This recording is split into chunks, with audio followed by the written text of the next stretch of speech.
Hardwood report at the half, and this is not the game that we thought. Right to pull off Benjamin Zion with you.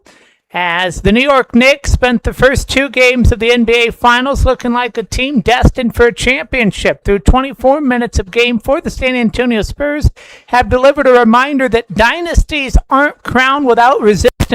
The Spurs head to the locker room with a stunning 76-49 lead, and frankly, the score almost underestimates how dominant they've been. San Antonio shot a blistering 60% from the field, an incredible 54% from beyond the arc, knocking down 14 three-pointers in the first half alone. Every time the Knicks tried to generate momentum, the Spurs answered with another shot, another stop, another reminder that this series is far from over. Victor Wembanyama once again being the centerpiece. The young superstar has 16.6 rebounds at the break, controlling the game on both ends without forcing the action. But this isn't a one-man show. De'Aaron Fox has orchestrated the offense beautifully with 6 assists and 0 turnovers, helping San Antonio rack up 17 assists while committing just 2 turnovers as a team. That's championship-level basketball. For New York, Jalen Brunson has done everything he can to keep the Knicks within shouting distance. He leads all scorers with 19 points, attacking the paint and living at the free throw line. The problem is he's getting very little help. The Knicks are shooting just 41% from the floor, have only 8 assists, and have turned the ball over 8 times, leading directly to 14 Spurs points. Perhaps the most surprising number on the stat sheet isn't San Antonio's shooting, it's the game flow itself. The Spurs have led for 98% of the game and built their advantage to as many as 29 points in a building that expected a celebration tonight. The visitors have completely silenced the crowd. And here's the biggest question heading into the second half. It's coming your way. Have the Spurs simply played the half of their season?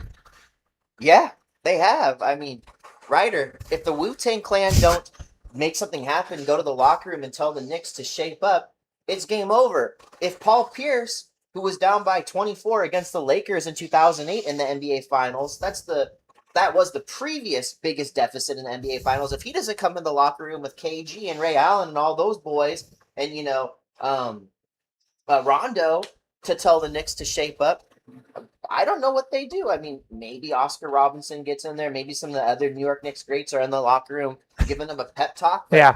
They need something because what did I say beforehand? I said that if the New York Knicks get into foul trouble right away, whether it be Karl Anthony Towns or Bridges, it's a problem. And especially if Wemby's scoring, it's a problem. And now it's even a worse problem, Ryder, because, Harper looks like he just wants to be the MVP out there, along with Wembanyama scoring, along with Castle looking great. And then you have Fox, who's just a regular point guard now, just making plays. And he doesn't have to be Sacramento Fox. They're still dominating, and I'm speechless. Yeah.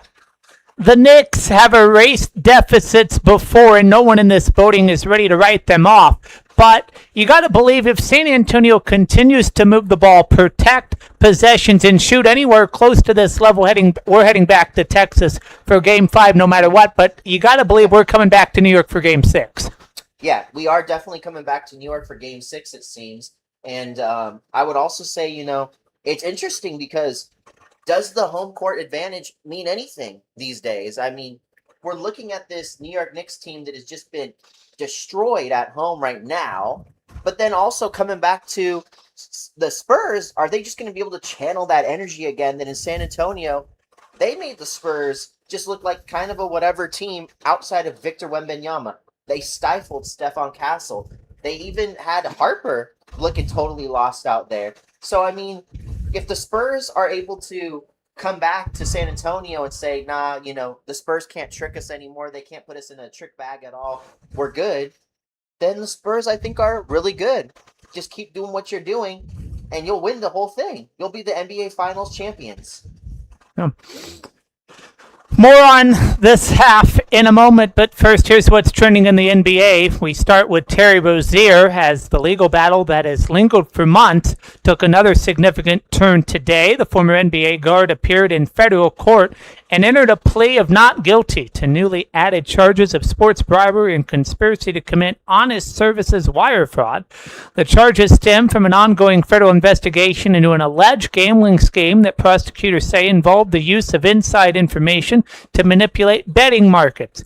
According to federal prosecutors, Rozier accepted a $100,000 bribe in exchange for intentionally altering his performance during a game while playing for the Charlotte Hornets in 2023. Prosecutors contend that alleged action were part of a broader effort to defraud sports books, and betting platforms. A federal judge in New York has scheduled the case to go before a jury on February the 8th, 2027. Meanwhile, another battle is unfolding away from the courtroom. Rozier's legal team renewed its request to loosen the conditions of his release, specifically challenging an order that prevents him from having contact with either the Charlotte Hornets or the NBA. Prosecutors argue both the Hornets and the league are victims in the case and support keeping the restrictions in place. Rozier's attorney sees it differently. Defense attorney James Trusty accused the NBA of overstepping its role before any verdict has been reached, arguing that the league's position could effectively prevent Rozier from pursuing future playing opportunities. The NBA has flagrantly fouled the presumption of innocence, Trustee said, following the hearing criticizing the league's continued efforts to maintain the restrictions. The latest charges add to an already serious list of allegations. Rozier had previously pleaded not guilty to charges of wire fraud, conspiracy, and money laundering conspiracy.